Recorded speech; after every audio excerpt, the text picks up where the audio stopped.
Hello friends कुछ important concepts हैं, उनको डिस्कस करते हैं। आपने सुना होगा फासीवाद, फासिज्म जिसे इंग्लिश में बोलते हैं, नेशनल सोशलिज्म और मार्क्सवाद, समाजवाद, ये सब आपने पढ़ रखे हैं। एग्जामिनेशन में क्वेश्चन भी काफ़ी आते हैं। तो इनका बेसिक डिफरेंस क्या है और बेसिक जो है इनका कॉन्सेप्ट क्या है, इस पर थोड़ा डिस्कस करते हैं।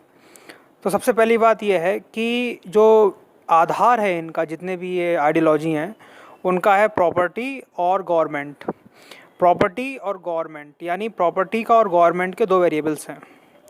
तो जो प्रॉपर्टी को फेवर करते हैं कि व्यक्ति की प्रॉपर्टी होनी चाहिए, ठीक है, वो फासीवादी हैं।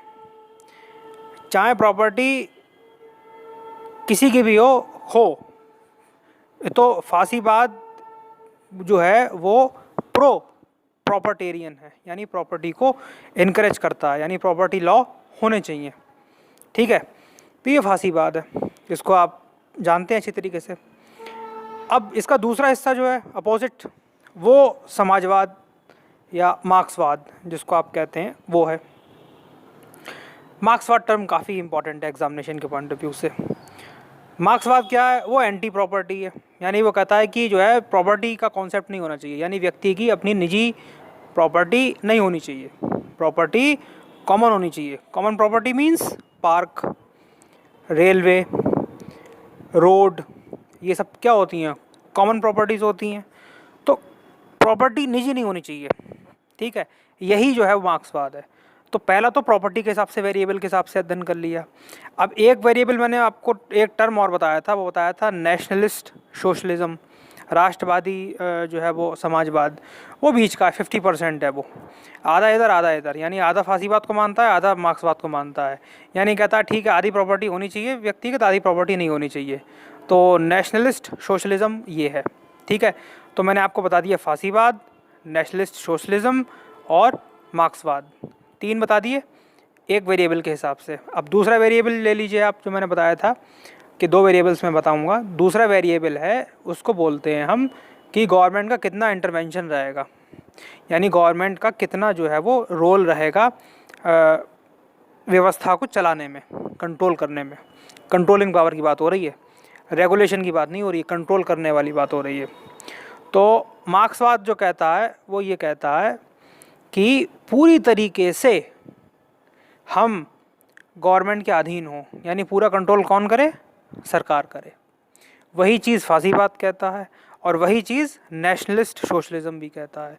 तो वहाँ पर ये तीनों एक हो जाते हैं, ठीक है। पूरा कंट्रोल कौन करेगा? गवर्नमेंट कंट्रोल करे, ठीक है। तो गवर्नमेंट कंट्रोल वाला वेरिएबल हो गया, वो कहता है तीनों में एक सा है, तीनों चाहते हैं कि वो एक सा सिस्टम हो, बट प्रॉपर्टी में डिफरेंस है, ठीक है। अब मैंने एक टर्म और यूज़ किया है अपने लेक्चर में, जिसका नाम मैंने बताया आपको समाजवाद। तो अब समाजवाद क्या है? समाजवाद भी मार्क्सवाद की तरह एंटी प्रॉपर्टी है, यानी वो प्रॉपर्टी को मना करता है कि निजी प्रॉपर्टी नहीं होनी चाहिए। बट समाजवाद की एक विशेषता ये है, वो गवर्नमेंट के कंट्रोल को कम करना चाहता है। तो गवर्नमेंट के कंट्रोल को कम करना चाहना ही उसका अलग नाम बन गया समाजवाद, इसलिए उसको सोशलिज्म बोलते हैं, ठीक है। सोशलिज्म बोल सकते हो आप, कम्युनलिज्म भी बोल सकते हो। कम्युनलिज्म जो वर्ड है वो कम्युनिटी से बना है, ठीक है। कम्युनलिज्म वो वाला कम्युनलिज्म नहीं है जो लड़ाई दंगे वाला, वो वाला नहीं है, ठीक है। तो सोशलिज्म और कम्युनलिज्म और सिंडिकेट थॉट भी यही है, ठीक है। सिंडिकेट थॉट भी यही है। तो एसएससी के नाम से आप ध्यान रखना, एसएससी जो एसएससी के एग्ज़ाम होते हैं उसके नाम से याद रखना, एस फॉर सोशलिज्म और एस फॉर सिंडिकेट थॉट या सिंडिकेटलिज्म और सी फॉर कम्युनलिज्म। और ये तीनों के तीनों गवर्नमेंट कंट्रोल को कम करना चाहते हैं, बट ये तीनों के तीनों हैं मार्क्सवाद के फॉलोअर, ठीक है, यानी एंटी प्रॉपर्टी हैं। प्रॉपर्टी का फेवर तो केवल और केवल फासीवाद में ही करा गया है बेसिकली, जो जिसको फासीवाद या पूंजीवाद जो भी आप कहो, पूंजीवाद भी जो है वो प्रॉपर्टी को फेवर करती है।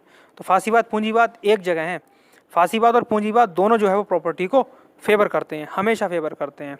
और ये जो एसएससी मैंने बताया आपको, ये एसएससी ये एंटी प्रॉपर्टी है, बट एसएससी गवर्नमेंट के खिलाफ भी है, ये आप ध्यान रखना कि वो गवर्नमेंट के इंटरवेंशन को कम करना चाहता है।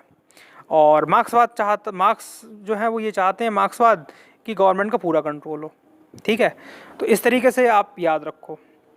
मैंने आपको आज इस लेसन में 6 स्कूल ऑफ थॉट समझा दिए 2 वेरिएबल्स की मदद से, गवर्नमेंट कंट्रोल और प्रॉपर्टी।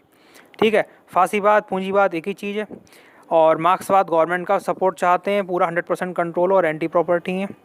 प्रॉपर्टी का फेवर कौन करता है? फासीवाद और पूंजीवाद, इसके अलावा कोई प्रॉपर्टी का फेवर नहीं करता। बट गवर्नमेंट का फेवर कौन करते हैं? गवर्नमेंट का फेवर काफ़ी करते हैं। गवर्नमेंट का फेवर करते हैं 3, मार्क्सवाद करते हैं, फासीवाद करते हैं, और आपके ये जो हैं नेशनलिस्ट सोशलिज्म वाले, राष्ट्रवादी जो समाजवादी है, राष्ट्रवादी समाजवाद, वो करते हैं। तो एग्जामिनेशन में क्वेश्चन बड़े ट्रिकी टाइप आते हैं, बड़े कॉम्प्लेक्स क्वेश्चन आते हैं। तो यहाँ पर आप इस तरीके से क्वेश्चन को सॉल्व करें, ये काफ़ी आसान रहेगा आपको याद करने के लिए। क्या फासीवाद है, क्या मार्क्सवाद है, क्या राष्ट्रवाद है, समाजवाद है, राष्ट्रवादी समाजवाद। तो इस तरीके से ये 6 जो है मैंने आपको बताए, और जो है वो मैं आपको और समझा दूंगा, तो मुश्किल से आप आसानी से, कोई मुश्किल नहीं होगी समझने में। और जो 10-15 स्कूल ऑफ थॉट हैं जो कि सब पूरे आर्ट साइड में है, वो सब आप समझ जाओगे। तो इस लेसन को आप बार बार देखना, और इस लेसन को आपने देखा इसके लिए आपका बहुत